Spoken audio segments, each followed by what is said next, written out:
I have a very important question for you this week, Pete. You ready for it? Okay.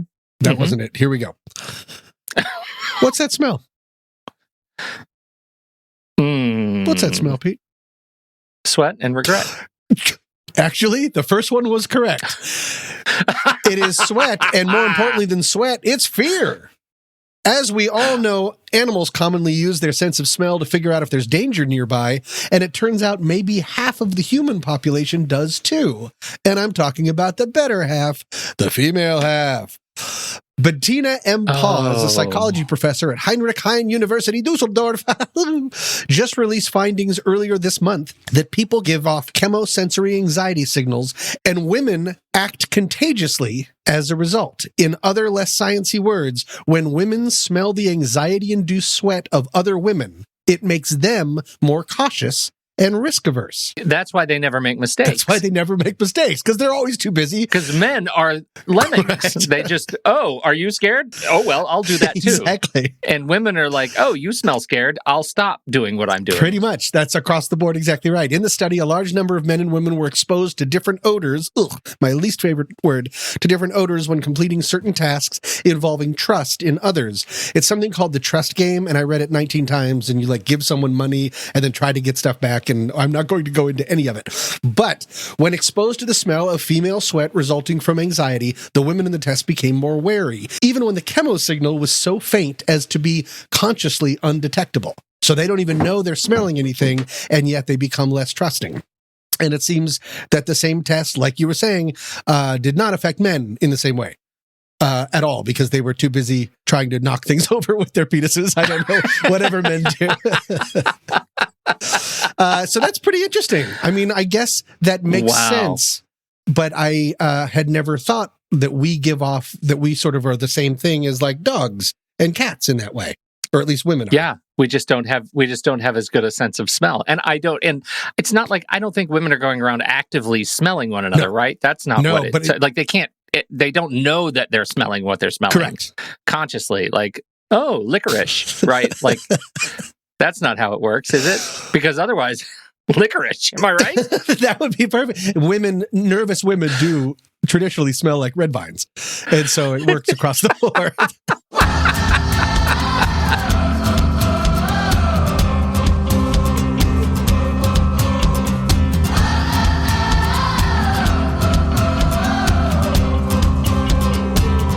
Welcome to What's That Smell, a sometimes funny podcast about humans and their anxieties. I'm Pete Wright. And I'm Tommy Metz III. Each and every week, we drag one of our deepest, darkest anxieties into the light to share it, learn about it, and hopefully laugh about it with all of you. Reach out, send us the story of your anxieties to whatsthatsmell.net. That's right, just visit the website, push the button that indicates, please, I'd like to submit my anxiety, sir, and we will take it, put it in the machine, and process it with laughs for all of you. It is the anxiety cycle of benevolence. And you know what else is a benevolent service? Visiting whatsthatsmell.net/merch. Don't you agree, Tom? I do. And I like that when the person is doing it, they're an anxiety orphan. Here's my anxiety, sir. May I have more anxiety-induced sweat, please? Yes, merch. That sounds great because there's a lot of it. Well, there is a lot of it. On our very channel, we have our historic title, What's That Smell? The There Is No Calm t-shirt. That's really more of our flag at this point, I think. But we also have I'm actually wearing today in the live stream, the first citywide bank of anxiety. We live where you live. And that is available. And the logo, right here in the live stream, you don't see this now, but I haven't put the season 6 logo stuff up there yet. So will go up there too. By the time you hear this, that will be there. So go get some merch. It'll be great. And wear us on your bodies. Yeah, you can put us all over your bodies or under your heads. You can get pillows. You want a pillow? I'll let you sleep on me. What? Yeah, sleep on us. Wear us. Pretend it's our skin. No. With that, I'll go first.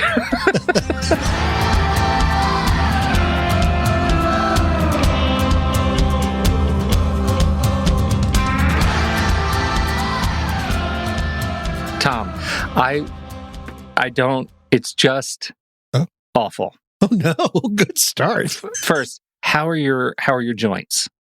Good.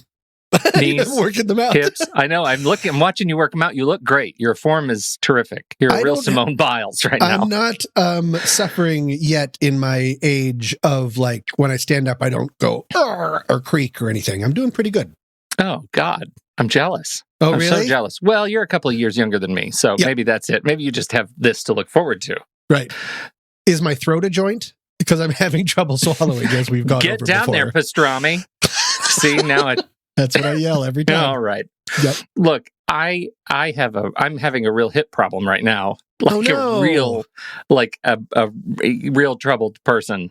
My hip, it hurts so much.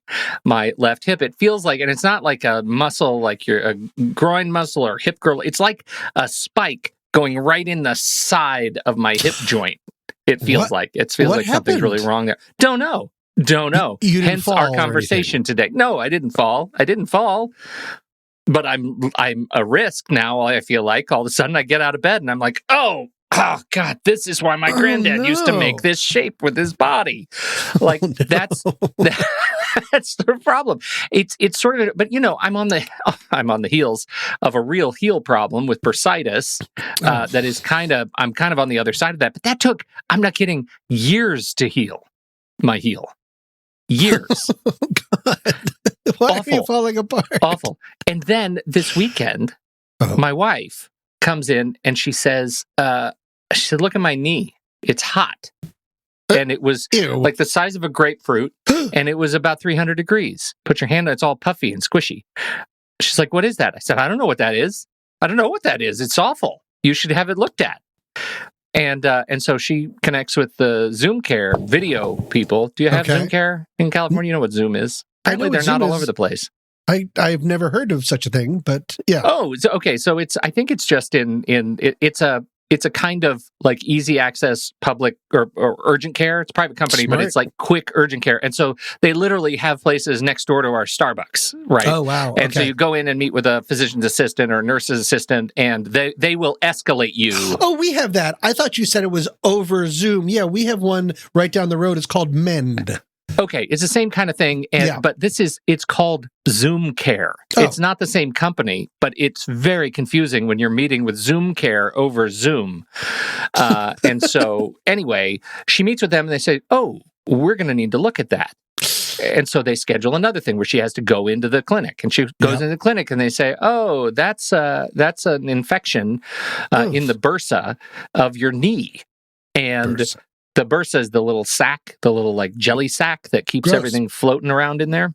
Is that related to bursitis? Yeah, Same the thing. heel, Okay, the heel bursa is under the heel, and so they give her an antibiotic which she has to take every 6 hours for 7 days. Whoa! So this is serious. Yeah, serious, and it doesn't go away. And not only that, after a day and a half after this appointment, when she's on antibiotics, she spikes a fever of 103. And so she goes back to now the Zoom Care mothership, which is downtown. And she says, not only do you have bursitis in your knee, you have septic bursitis. Ooh, that's not a good word. You don't want septic in your body. No, you sure don't. And neither did the kind doctors at Zoom Care. So they put her on an IV antibiotic for her knee, right? Yep. And then, because they said, if this doesn't go away, it's going to be, we're going to have to drain it. Oof. We don't like thinking about that. These are all the words. And then they keep her on all the antibiotics, so she's still on it. It's kind of going down, but it's hot, and she's going again to the clinic this afternoon because it isn't going away fast enough, and it's uncomfortable. And so I start thinking about joints. All of this is to get to joints. Because I found in my research about joints, I found an article that I think we need to talk about. Okay. As people who live with anxiety. Can I just tell you about association of stress-related disorders with subsequent autoimmune disease? Okay, science words. The bottom line is this. When you live with chronic anxiety or depression, how does your body respond to it? Now, we know the fight or flight reaction kicks in, right? And you have these chemicals that flood your body. But if you are living with chronic anxiety, you're constantly in a stress response, right? And so these chemicals are constantly in your body. And so this stressful situation where on the immediate will cause this response causing your heart rate to increase and your blood pressure to rise and your muscles to tighten. Well, these researchers figured out that autoimmune diseases can stem from this constant thing. And that's when your body starts to attack its own connective joint tissue. So when you live with anxiety chronically, your joints can start to ache because your body is attacking itself. That's the autoimmune because stuff. It's reacting to something, a panic situation all the time. Oh, no. Yeah. And in such cases as rheumatoid arthritis and lupus, the antibodies attach to connective tissue within the joints, leading to pain, stiffness, swelling, and without treatment, potentially permanent joint damage. Oh, great. I know. So I'm looking at you and I'm saying, man, one, why don't your joints hurt more? And two, please, let's fix this so you don't have to worry about it. Now, I don't know if what I'm dealing with is like stress related, because it's making me start to think, because I've been dealing with so many of these joint issues for so long, that there might very well be a connection in me. Oh, and it becomes a self-fulfilling cycle. 100 stupid %. That's the worst kind of percent. Oh, man. Well, so do I live with, maybe I live in incredible pain, but I think that's what you're supposed to live. Like what I'm doing with my arms now hurts terribly, but that's not normal. No, that's right. This is, and so the survey was done in Sweden, and this journal article, a link will be in the show notes. Exposure to stress-related disorders were significantly associated with increased risk of subsequent autoimmune disease compared with matched unexposed individuals and with full siblings. Further studies are needed to better understand the underlying mechanisms. But this article, as you start reading through it, even with the science words, it starts to paint a picture of, we need to get our house in order. Right. Right? And you mean your house, because it sounds like your entire family is falling apart. It sort of does start to feel that way, but I generally believe that my wife is going to be fine. I think hers is really an infection, and I think I need to get my house in order, and that's really what I'm referring to. Royal we always means we, Tom. Always. And so, they come back and they say, you've got to recognize the mental and emotional symptoms and what it's doing to your body. So if you're moody and distracted and forgetful and you have low self-esteem or depression, you might be having physical symptoms like these aches and pains or tension. You're unable to sort of stretch yourself out. You can't sleep. You've got headaches, maybe chronic headaches. You have chest pain or chest tightness. All of this leads to like nervousness, but could be digestive problems. Watch your energy level. Are you able to maintain energy throughout the day from the time you wake up to the time you're ready to end the day? Do you get colds or other infections often, right? When cold season hits, are you a frequent target? Do you always feel like, I get a cold every year at this time? That could be that you are naturally more susceptible to the swings of global infection. And because there are people who are not, likely to get caught like that. What do you think? Are you a sicko? Do you get sick a lot? I don't even know this about you. No, I don't. I don't think so. It's hard to say with the pandemic because I haven't been sick other than COVID in 18 months. Right. No colds, no problems. Like I'm really as healthy as I've ever been besides COVID. No, I don't. I think probably because I don't work in an office and so I'm not around. I see people a lot, but especially, during the pandemic, you're seeing them from farther apart. And so, no, I'm not a sicko. And I'm surprised because it seems like I should probably be a sicko. I look at both of us and I feel like we're in the strike zone. Right. For this stuff. Yeah. I don't want to speak for you, man, but I do feel like the kinds of things we talk about and think about, that makes me think about my aching hip and my aching heel and the things that hurt all the time more than anything. Now, I also fully recognize I am not in good shape. Right. Okay. The last year and a half has been terrible for my general physical fitness. And apart from, I do yoga, but I've really struggled since I got sick to get back into something that really regularly gets my heart rate up. And that's to my own detriment. I get that. So I feel like right now, all of this research has led me to one target And really what the target is, I need to move more, and that will make me feel better. So right now, all I'm thinking is, oh, it must be anxiety, when really it's just you're a lazy, stiff. But exercise helps anxiety. Yeah, that's right. And so you Talk could about also self-fulfilling, self-defeating. Yeah, you could attack it from that end. And I'm saying, I need to be more fit, very much so as well. But yeah, because if you attack it from that side, then it is very anxiety related. Totally. Yeah. Absolutely. They also came back in the study, they came back and said, hey, we need to know our triggers, so you should be journaling regularly. That keeps coming up, journaling. Yeah. Right? It's a thing. You need to be journaling regularly. Right? Because, and in this case, they're just saying, write down the patterns that you are experiencing of discomfort, right? So that you can go back. It's like collecting data. Oh, about when you're hurt. Yeah. And what was going on when you're hurt? Right. Because that's another thing that they see is people don't remember when they actually hurt themselves and might be misattributing mental and emotional health to something that was really, dude, you walked into a table. That sounds like something I would do. And just completely miss it. Yeah. I'm so anxious. I have a bruise on my face. And you're like, well, also you fell when you were eating pie. I don't know why I was eating pie. Eating well and maintaining weight in the target zone for your height is something that they say will absolutely preserve your joints. So, note to self. Need to look into that. Note to self: pull-ups, just like our 8 a.m. Monday. Don't eat a bagel. Right. Yeah. Right.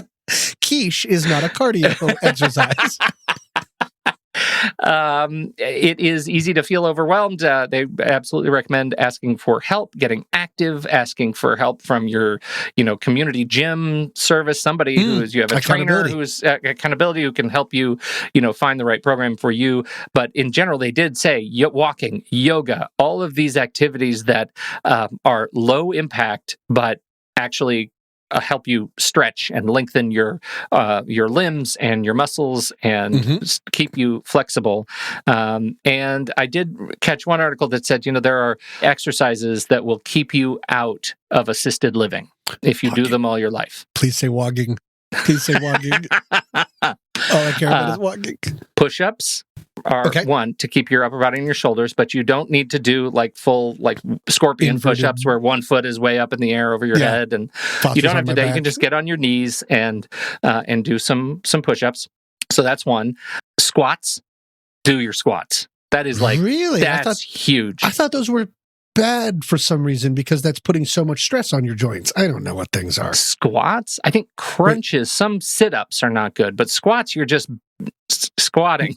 You're squatting and then coming back up. But wouldn't that put a lot of pressure on your knees? This is from these hospice workers who are saying, look, the reason we are here is to keep people who can't stand up from falling over. And they always fall over because their legs, hips, and lower back are not strong enough. And doing squats regularly every day, it will keep you healthy all your life. Squats. Oh, so I'm thinking... Oh, I get it. Okay, got it. Okay, squats. What about lunges? It's these core exercises that work on the core stability, like stabilizing muscles. So I didn't read anything about lunges. Okay. But I like lunges. Yep. Yeah, no, I imagine. And they probably, they allow you to fall into hero pose pretty quickly. Right. Especially if you closed fist on your hips while you do it. You're a real Jack Palance. I would... He's my... Yes, I want to Jack LaLanne. Jack Palance. Jack Palance is the push-up guy. When I get out there and I do a city slicker. Yeah. I think I like lunges. I might be thinking of lunches. I've been doing all my exercises so wrong. 100%. Got it. Okay, so push-ups and squats. I used to do push-ups when I got home from wogging, but I stopped doing that because cake. But I will go back and put those back in. Yeah, I think you should do it, and I also think that they say that you should not worry, especially as you get older, about doing weights. It turns out there is a real fallacy around using heavy things for older people, and as long as you're staying healthy and using the right amount of weight, it is absolutely okay for older people to be training with weights. It reduces the risk of falling and improves bone density. So I'm pretty excited to see both of our new physiques after we start squatting a lot. Next week, we'll start the shirtless podcast off. Goodbye, live stream viewers.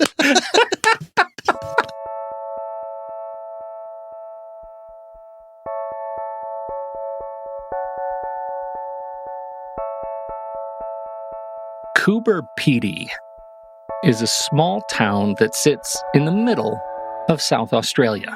It's about an hour north of Adelaide. It's hot there. It hits 120 regularly in the summer, and with the climate change, it's only getting hotter. And still, 1,800 people, consisting of over 50 nationalities, call this slice of the outback home. And of all the homes in Coober Pedy, more than 60% of them are underground. The first shovel hit dirt in 1915 when a 14-year-old boy found a gemstone in the hard ground. That gem was an opal, currently valued anywhere from $10 to $6,000 per carat. And it turned out that this part of Australia is positively littered with them. The first residents of the town were soldiers returning from World War I, fresh with trench digging experience. These retired heroes preferred the cool, dark tunnels to the hot sun, and as they dug, they pulled out the dirt and gems, and, well, they stayed there. In the 70s, the town of Coober Pedy boasted more than 1,000 miners digging their way into the future homestead. There are only about 100 miners left in the town now, but the underground living persists. The homes themselves range from the hollowed-out caves you might expect to finished pads you absolutely do not. Pictures document sharp corners and high ceilings, not at all what you'd think of when you imagine living in an old mine. One resident, a handyman by the name of Rod Wells, has an indoor pool and an attached beauty parlor owned and run by his wife. Dine? Underground. Hotel? Also underground. Church? Pray down low. Want to expand your place? Go ahead. We'd come home from school, says another resident, do our homework and our chores, and then Dad would press a jackhammer in our hands and say, get cracking, we're making another bedroom. And, lest we forget, funding these kinds of expansions is often done by the opals that fall out of the walls as they are excavated.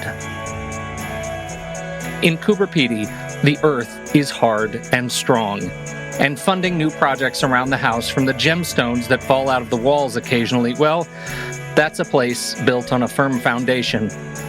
As podcasters, you are our precious gemstones falling from the walls. That's why we invite you to become What's That Smell Panic Pals. For a one-time contribution of just $35, you can sleep soundly knowing you're supporting the time and expense for production of this season. And in return, you'll get to join us for our live stream recording sessions, access to historic member-only episodes and bonus sessions, stickers, anxiety coupons, and don't forget, our official and certified best friendship with you. Just visit whatsthatsmell.net and become our opal falling out of the wall today. All right, so Coober Pedy, that's your new nickname, by the way. It's Coober Pedy. 2 eps ago, because last week we released the special episode. 2 weeks ago, do you remember what I talked about? I talked about my fear over suffering dysphagia, or as we came to know it, the bad eats. Yes. And all that choke talk got me thinking more about eating in general, and something occurred to me. This has been an anxiety of mine for so long that it honestly never occurred to me to bring it up on the podcast before now, because I've had it for so long, it's almost been completely normalized. Yeah, and we're a show that's really dedicated to novel anxieties. Yes. It's only the new, latest and greatest. Right, exactly. Okay, so Weesty, what do all these things have in common? You ready? Sure. Rotisserie chicken. Fowl. Ribs. Pig fowl. Fried chicken. Also fowl. Tomahawk rib eye steaks. See, we're still in the general meat family. Yep.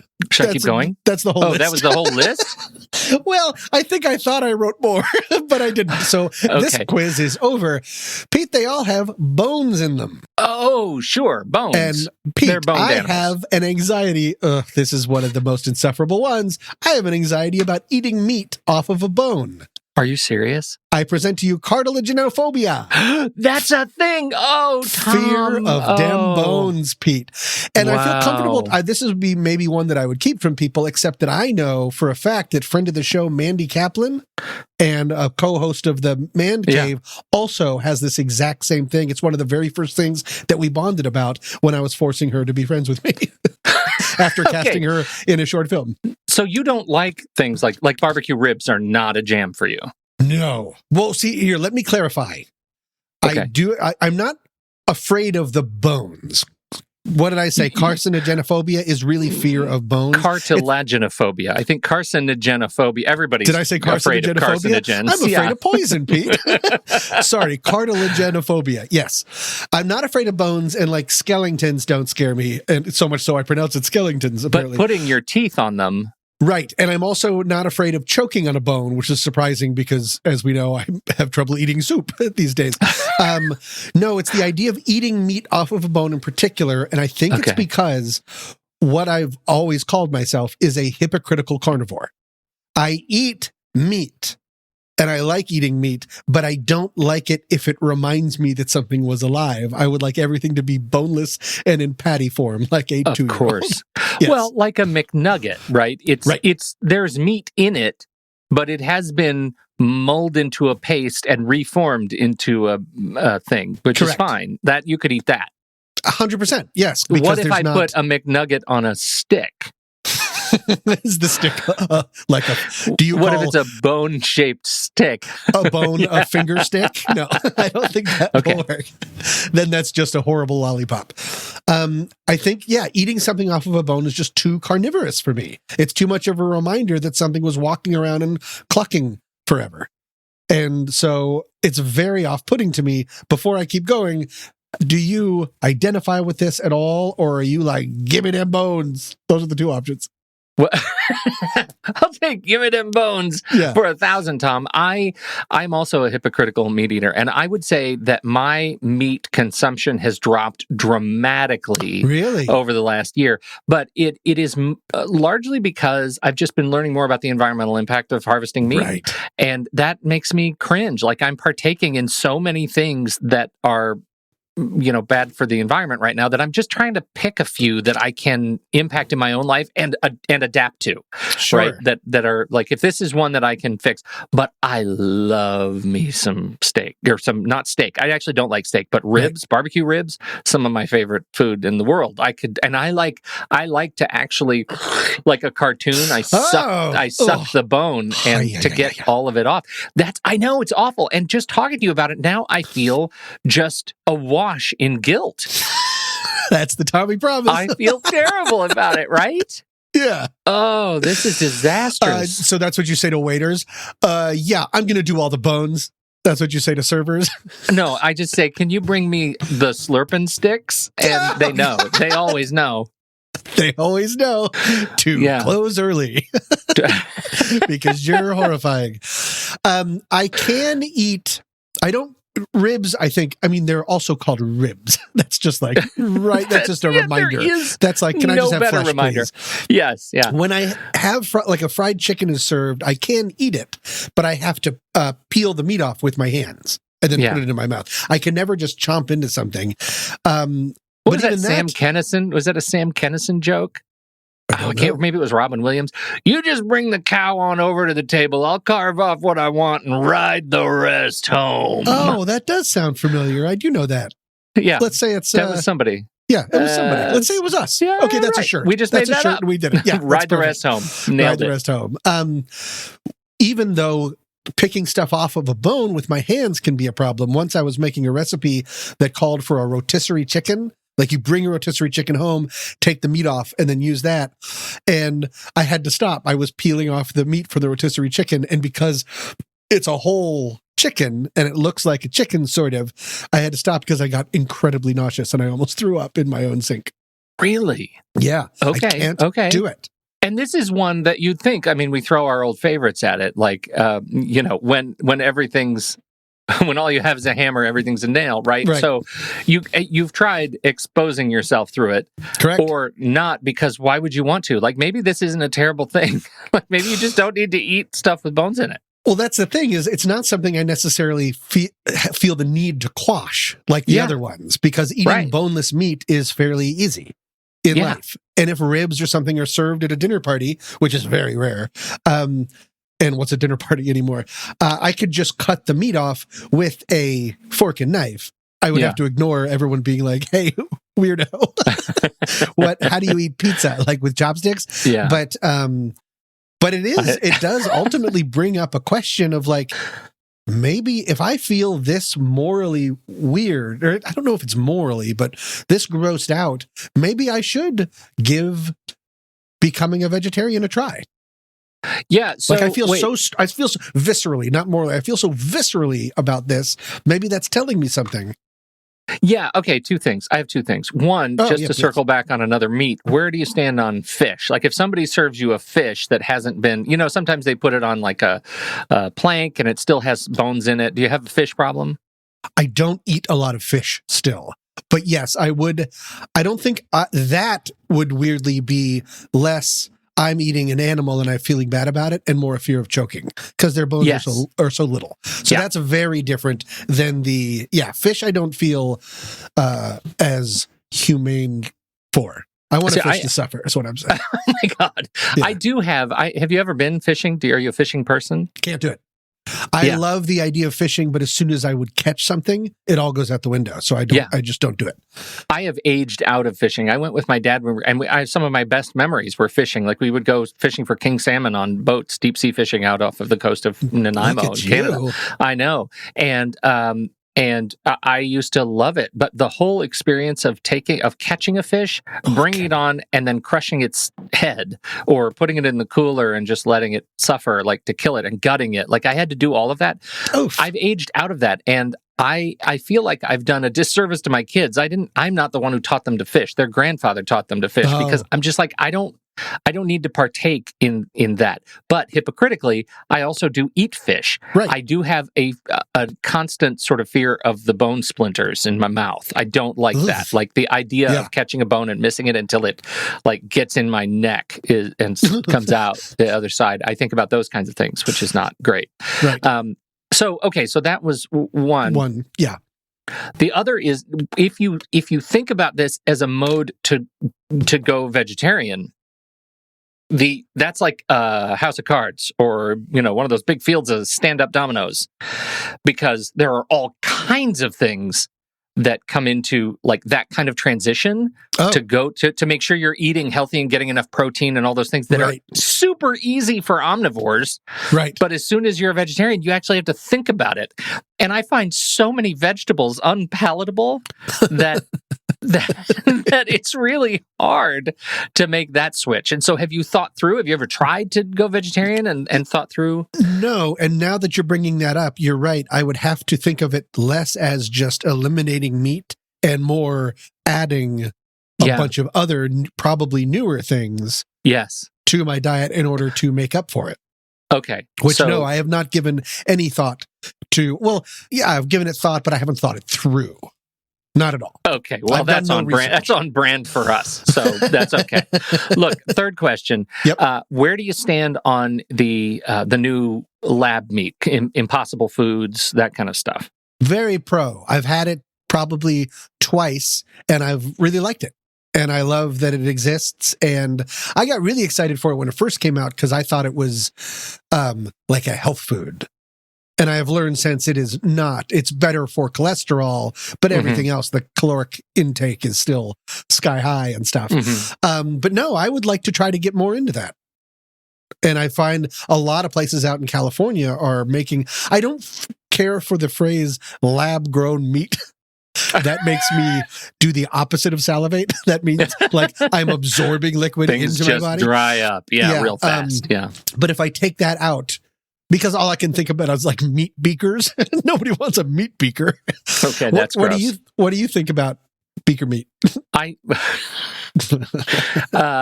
think I'm in favor of it. Yeah. I'm absolutely in favor of it in principle, but I'm like you. Like once you hear about that there's always the hidden cost that is unadvertised and that it could be more significant than we think, just in terms of, again, impact, the chemicals in it that they have to use, that they're trying to work out how not to use. I didn't know that. There's so much I don't know, but I have found the experience of eating it, the mouthfeel, to be quite good. And so I'm in favor of that. And I'm generally, we've talked about like upcycled foods before. Oh, right. The whole idea of taking like food refuse, or the future of food is scientifically modified food to make pizza healthier. Like, I'm way into that. Yes. I am way into that.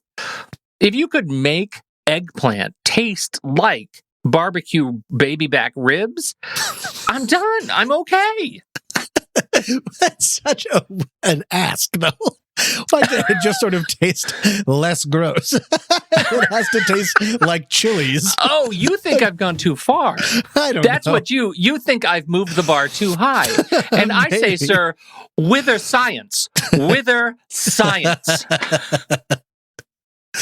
Well, it sounds like we're sort of on the same page a little bit, but we're not on the same page at all, because you're a bone freak. You just sort of said that.